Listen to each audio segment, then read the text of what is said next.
everybody. Hi everybody, my name is Dion, or Dion Lift from Instagram.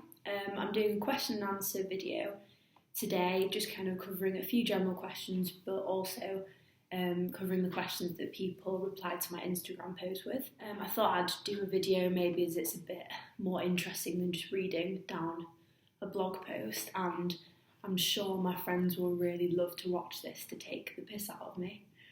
So, okay, let's go.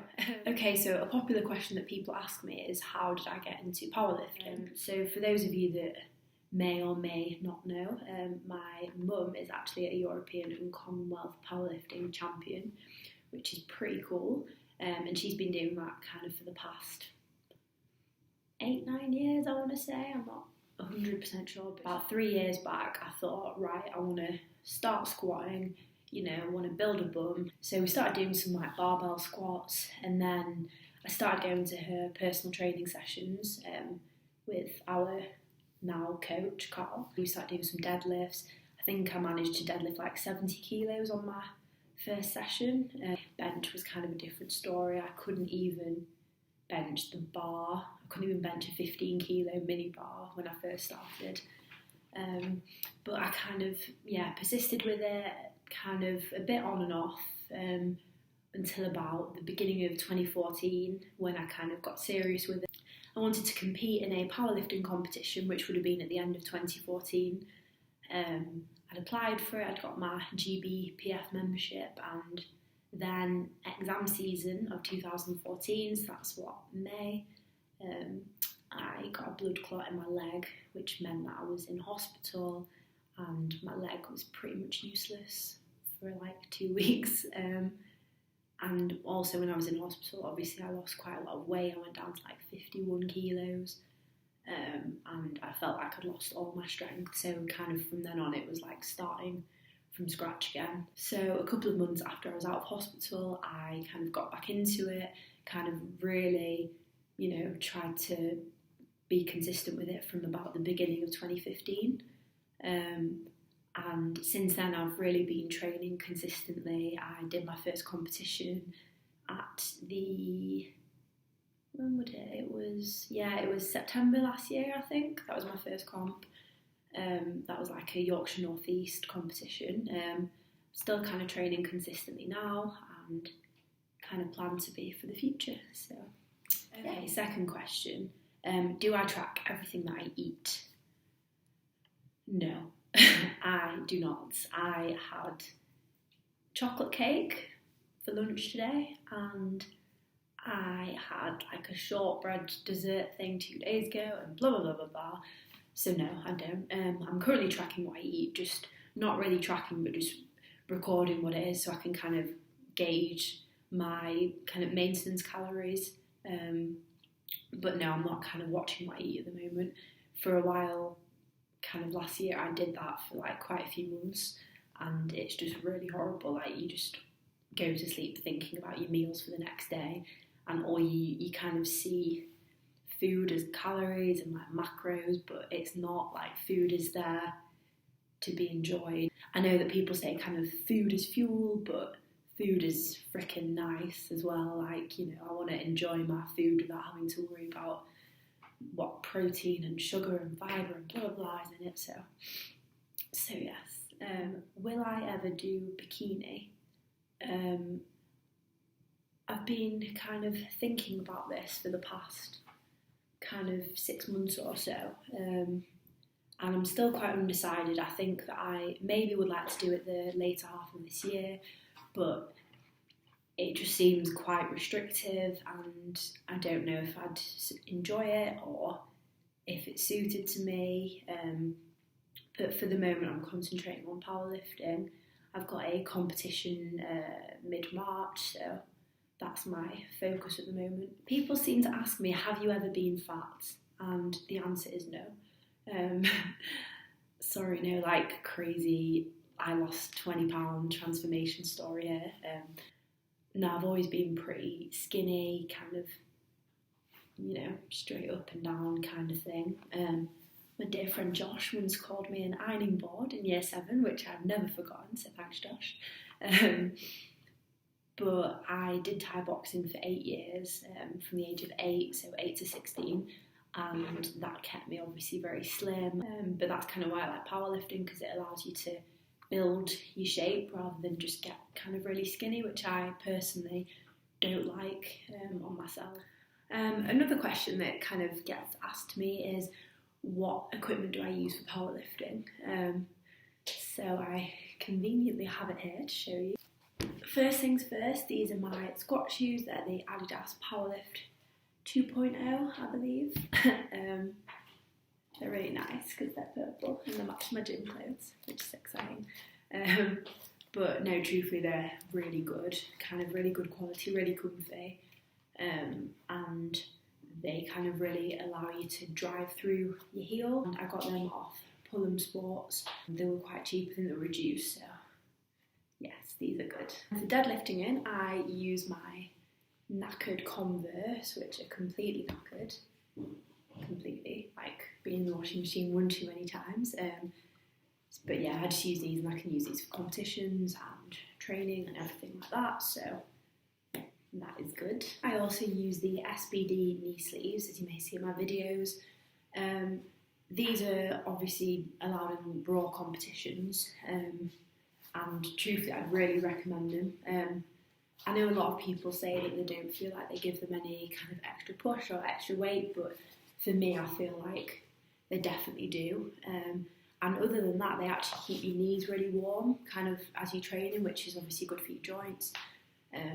So yeah, these are really good, and I also got these off Pullum Sports. Also for benching, I use wrist straps. These kind of aren't really necessary. I don't think. I mean, I try to do kind of a few of my sets without them, and then maybe the heavier ones with them. But I mean, obviously, you know, they're good. They support your wrist. Maybe kind of they could help you push out like that extra 2.5 kilos, but you know, every little helps. So I also got these off Pullum Sports. And finally, so I never used to wear a belt. I used to deadlift conventional, not wear a belt. I've kind of got quite a strong core. I didn't think I needed it, but then my lower back really started to play up, and I switched to sumo, and I decided to wear a belt. I thought, do you know what? People can call it cheating, or people can say whatever, but if it means I can train injury-free, then that's obviously, you know, what I'm going to do. So until recently, in fact until yesterday, when I got my new belt, I used to use this.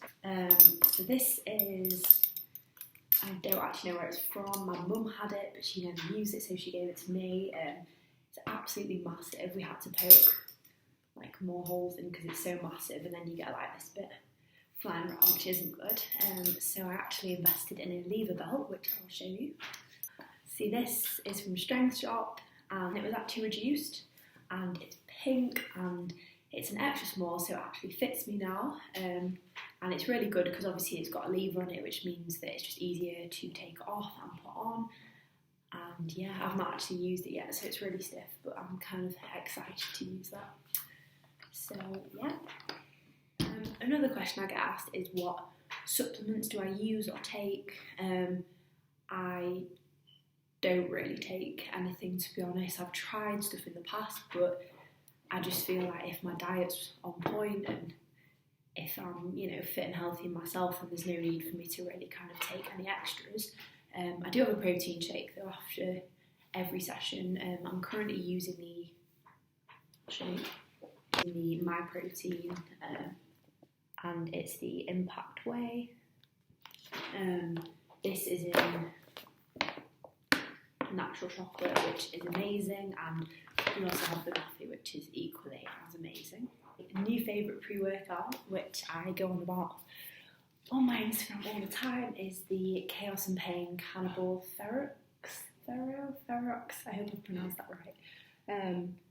But yeah, it's honestly, I'm a brand ambassador for Chaos and Pain, but regardless of that, it is definitely the best pre-workout I've had. I mean, I know a lot of people go on about it, but I've tried 2 others in the past, which I can't quite remember, but I'll put on screen, and I found they were good, but they kind of give you like a really kind of nervous feeling almost, and you feel really hot and like shaky, and it is good because obviously it's like energy, but I don't really like the way it makes me feel, whereas I feel like with kind of the cannibal thyroxine, I hope I'm pronouncing that right, it gives me kind of steady kind of buzz rather than like a really intense like nervous buzz and then kind of wears off. But I honestly love this. They've also sent me the Agro Coordination and Focus Hyperdrive, which looks really cool.